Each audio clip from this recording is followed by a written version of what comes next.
Hello, this is Kristian Kahrs in Priština.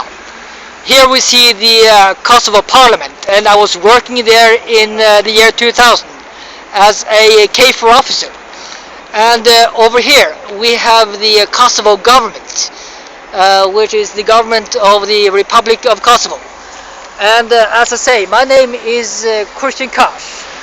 And the Kosovo Police, they have been giving me fines. They have been throwing me in detention for more than 48 hours. They basically kicked me out of Kosovo when they dropped me on the Merdare border.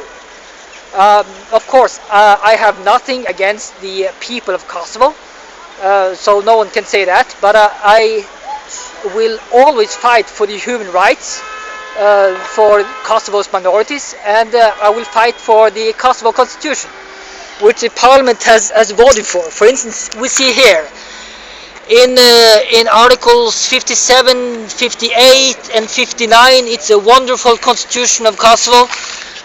We have the freedom of expression that is guaranteed, and what is important for me, that the Kosovo constitution guarantees the right of privacy.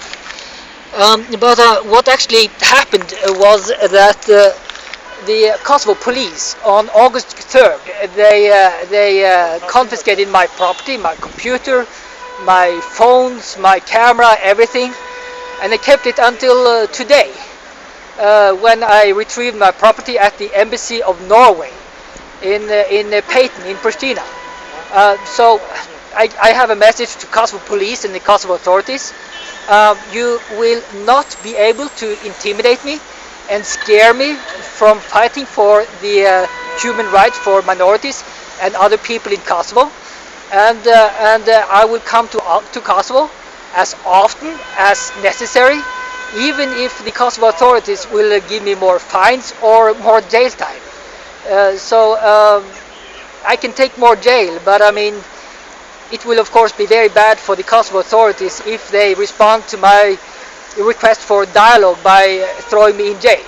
But this is Kristian Kahrs reporting from Priština. Goodbye.